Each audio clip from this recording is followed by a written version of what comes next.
చెప్పండి సార్. సచిన్ గారు ఏం జరుగుతుంది ఒంగోలులోని? సార్ మొట్టమొదట మన సప్తగిరి ప్రసాద్ గారు అన్నారు కదా, బాలినేని గారు అధికారంలోకి వచ్చిందారు, జాయిన్ అయ్యారు, ఆయన సంబంధం ఏంటంటున్నారు. జనసేన పార్టీలో ఎప్పుడు జాయిన్ అవ్వాలి, ఎప్పుడు తీసుకోవాలి, జనసేన నాయకుడు ఏ నాయకుడికి పదవి ఇవ్వాలి, ఏ నాయకుడు మాట్లాడాలని నిర్ణయించడానికి తెలుగుదేశానికి సంబంధం ఏంటి? అంటే పవన్ కళ్యాణ్ గారు చేతకానోళ్ళు అనుకుంటున్నారా తెలుగుదేశం వాళ్ళు, లేదా చేతకానోళ్ళ కింద ముద్రేస్తాం అనుకుంటున్నారా?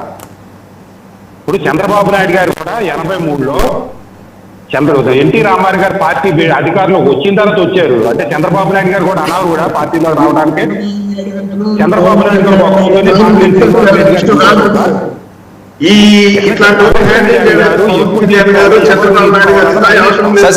ప్రసాద్ గారు నేను ఇస్తాను, ఫోన్ లో ఉన్నారు కదా ఆయన, అర్థం కాదు, ఒక నిమిషం నేను ఇస్తాను. ప్రసాద్ గారు ఆగండి. మీరు తెలుగుదేశానికి ఏ విధంగా సంబంధం? పవన్ కళ్యాణ్ గారు ఎక్షన్ నిలబెడితే ఎక్స్కి సపోర్ట్ చేయాలి, మీరు వైన్ నిలబెడితే వైన్ సపోర్ట్ చేయాలి. లేదంటే అవసరం లేదు పవన్ కళ్యాణ్ గారు, మీ పొత్తు మాకు అవసరం లేదు, మాకు అధికారంలోకి వచ్చేసో మళ్ళీ ఎలక్షన్లోకి వచ్చి చూసుకుంటాం చెప్పేసి ఇడుకోండి. పవన్ కళ్యాణ్ గారికి రిస్ట్రిక్షన్ పెట్టడానికి తెలుగుదేశానికి సంబంధం ఏంటి? పొత్తుల గురించి మాట్లాడడానికి మీరు పోరాటం చేస్తే తెలుగుదేశం మీ పల్లకీలు మోయాల జీవితాలతోనే 158 రేషన్ డిపోలు ఇంకోటి రియాజ్ పదవే దామచర్ల జనార్దన్ గారు ఇచ్చారా, పవన్ కళ్యాణ్ గారు ఇచ్చారా? అంటే రియాజ్ పదవి వేయించుకోలేని సామత కూడా పవన్ కళ్యాణ్ గారికి లేదా? అంటే పవన్ కళ్యాణ్ గారు చేతగానోడా? పదవి దామచర్ల జనార్దన్ గారు ఇస్తే తప్ప పవన్ కళ్యాణ్ గారు పదవి వేయించుకోలేడా? అంటే జనసేనకి ఏ విధంగా ముద్రేస్తున్నారు మీరు? బాలినేని శ్రీనివాసరెడ్డి గారు ఎటువంటి నాయకుడు అన్నది జనసేన నిర్ణయించుకుంటారు, మీకు సంబంధంలే. జనసేన పార్టీకి మీరు ఇచ్చిన వాటా ఇవ్వాల్సిందే. అది 10%, 5%, 13% అనేది ఇవ్వాల్సిందే. ఏది ఒక్క రేషన్ డిపోనా? 132 రేషన్ డిపోలు కాదు. ఇప్పుడు ప్రసాద్ గారు ఆయన అనేది ఏంటంటే 158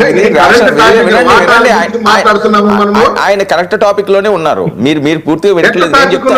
నేను చెప్తాను వినండి. 158 ఒక నిమిషం వినండి. 158 రేషన్ షాపులు ఉంటే ఒకటే ఒకటి ఇచ్చారట అక్కడ జనసేనకి. అది కదా ఇప్పుడు ఇష్యూ అంతా. సరే ఓకే మీరు లైట్ తీసుకోండి సార్, అధిష్టానం చూసుకుంటారు. సరే ఓకే మీరు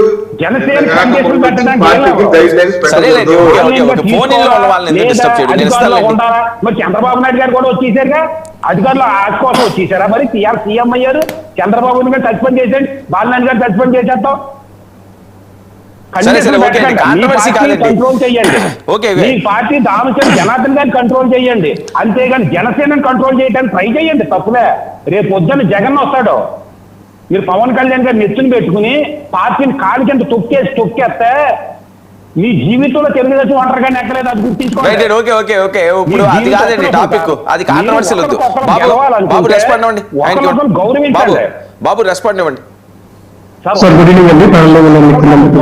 అంటే మళ్ళీ అధికారులు రావడానికి ట్రై చేయండి. జనసేన కంట్రోల్ పెట్టడానికి మీరు ట్రై చేయకండి తెలుగుదేశం. సరే ఓకే బాబు రెస్పాండ్. గుడ్ ఈవినింగ్ అండి వర్మ గారు, అలాగే ప్యానెల్లో ఉన్న సభ్యులకు కూడా గుడ్ ఈవినింగ్. సార్ ఇప్పుడు బాలినేని గారు తనకు